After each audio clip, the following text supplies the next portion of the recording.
I am making our customary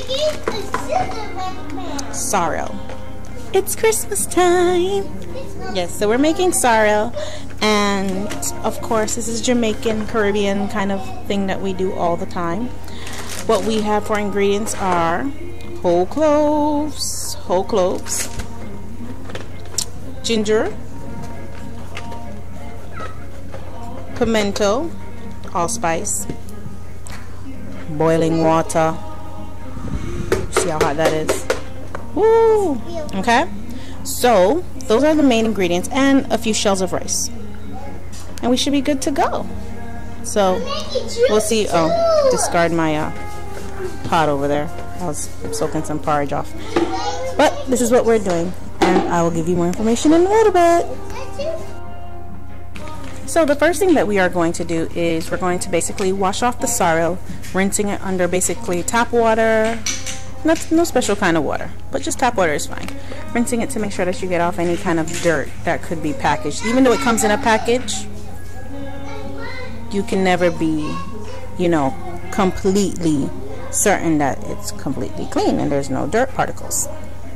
So we wash off the sorrel. Okay, after we wash off the sorrel, then of course I have my water bubbling, getting my water boiled so that when I'm finished all my initial process, which is very like snappy. Oh, I like that. Look at that. It's very snappy. What we'll do is we'll peel the ginger and we'll grate the ginger into a pod. Okay, we will place the grated ginger along with about 7 pimento seeds, 7 for the number of completion. Personally, for me, it's up to your taste and what you like, but for me, I'll do like 7. My husband doesn't like it too strong. So, and then we'll add just a few whole cloves in the end, just to try to give it a little bit more kick, a little bit more spice. And of course, oops, sorry. And then the big boy. Put some of that. Alright, so I'm going to wash off the sorrel and I'll be right back.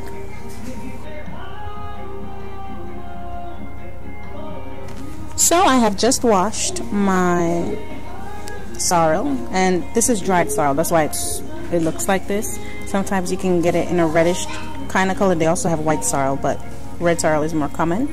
And you can basically, I'll show a picture of what that looks like when it's not dried. Sometimes it's hard to get it you know, fresh. It's a fresh leaf, it's hard sometimes to get it fresh.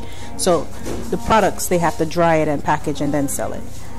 So I just washed my dry sorrel in my measuring cup, of course, and then I grated my ginger and I put some pimentos, my 7 pimentos inside, and like I said, that is for taste. So say for instance now I go ahead, oops, I'm gonna have to move this pot. Say for instance now I go and I say, alright, I want to just I want to make it a little bit more spicy, and I put the 7 and it's not doing the kick for me, I can do that tomorrow. And also tomorrow I'm going to, it's really tomorrow already actually, but I'm going to go ahead and put the whole cloves inside of it, because that's also something that adds a little bit of spice. Okay, I'm going to put a couple grains of white rice. I'm going to use jasmine rice personally. I'm going to put a couple of grains of jasmine rice, and then I'm going to put the sorrel on top of all of this that I would have here, and then pour the hot water on. After I pour the hot water on, then I'm basically going to leave it there, let it kind of saturate itself and kind of make that strong odor. I can even already smell it. You know, smell the ginger, smell some of the sorrel going on. So that's what I'm going to do. I'll hit you back.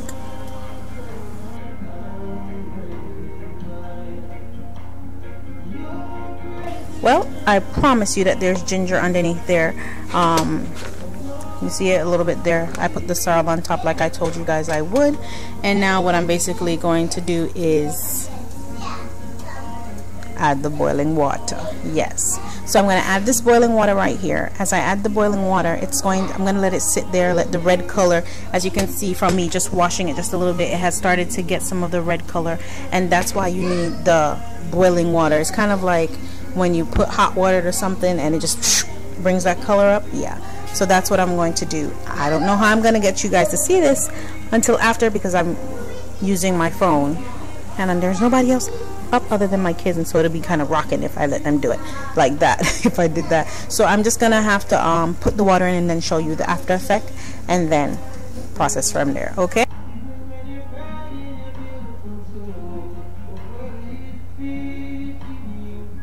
So as you can see, I went ahead and I poured the boiling water. You see all that steam? Ooh. And I could smell it. I could smell it. I could smell it. You can kind of see the red color that's starting to come up. It's starting to come up. Okay, so it's gonna basically sit here for a little while, and some people do it the other way where they basically, I'm just stirring it just for stirring's sake. Some people do it the other way where they basically will put all of these ingredients that we just placed in a separate bowl in the actual pot with the water, and then bring to the boil, and then make it boil for like 10 minutes, and then take it out and let it sit for like another 24 hours in the fridge when it's, you know, after it's settled and everything, where it's cold. But I like this way. Makes me feel like I'm doing a lot of work, a lot of steps. So I'll put both steps down in the description bar below. Okay, and you guys can choose whichever one you want, but of course, like I said, I'm gonna let this sit overnight, and then I don't have as much time because I didn't plan on doing a big cooking or anything like that, and I ended up having to do this because I have some family that's on last minute said that they're coming, so this is what I'm doing right now. And then, so normally you leave it for like 12 hours, 24 hours. I don't have all that time. What time is it now? 1 o'clock? Maybe I have 12 hours. Maybe 12 hours. So maybe I won't touch it until 1 o'clock again. And then I'll basically... I'm sorry, it smells so good. I couldn't help it. So then I'll basically do this. And then, of course... add a few cloves. Like I said, for me personally, I didn't put it in so it can, I might put like 2 or 3 or maybe 4 or 5. I might put 5 because my husband doesn't like it too spicy, because then it gives him heartburn. So some people, they will put like a whole teaspoonful, whole tablespoonful. Me, I'll just put a few.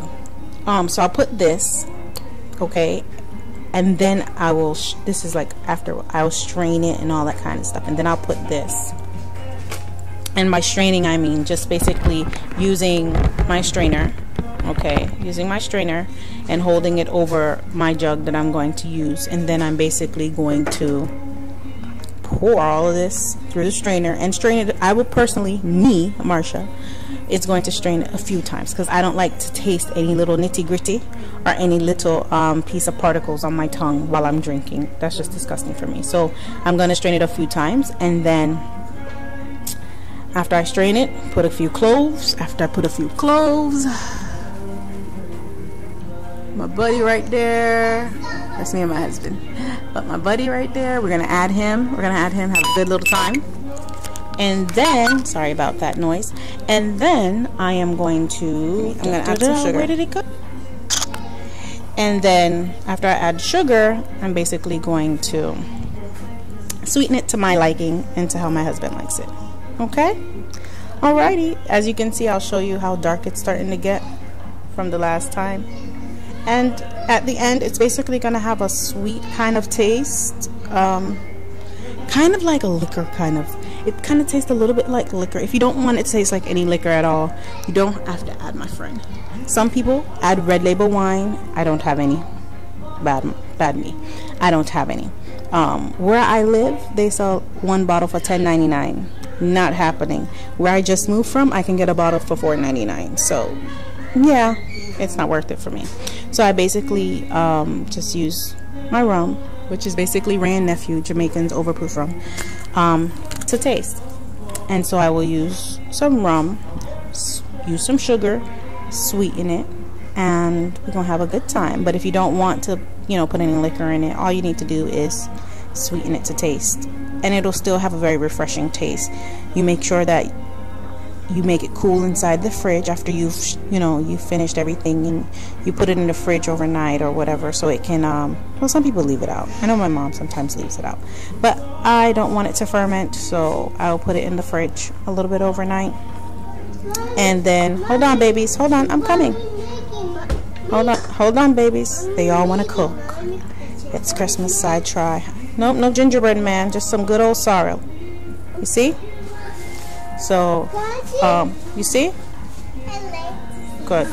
So, I'm basically going to put this in the fridge for a little while, and let it stay in the fridge so it doesn't ferment. It's not going to ferment overnight. Like, if I'm only doing 12 hours, I could leave it out. Now, the 2 days business, the whole 1 day, 2 day, then you can leave it in the fridge, because you don't want it to start to, you know what I mean? So, I basically will take care of that. Don't burn yourself. It's hot, baby. Back up. So I will put it in the fridge, sweeten it to taste, and we'll be good to go. You feel me? We'll be good to go. So this your girl Marshane. Holla back at you. Like I said, we're making that good old Jamaican Sorrel. We're making that good old Jamaican Sorrel. Ultra Rios brand. I'm not big on brands. It don't really matter right now. I'm about to plant my own field of sorrel soon, once I can get me some seeds. My husband's going to get some seeds. So, you guys have any questions? Deuces. Deuces. Say bye, baby. Bye. Deuces. Say bye, baby. Bye. I'm good at making it. Mommy, I like to see.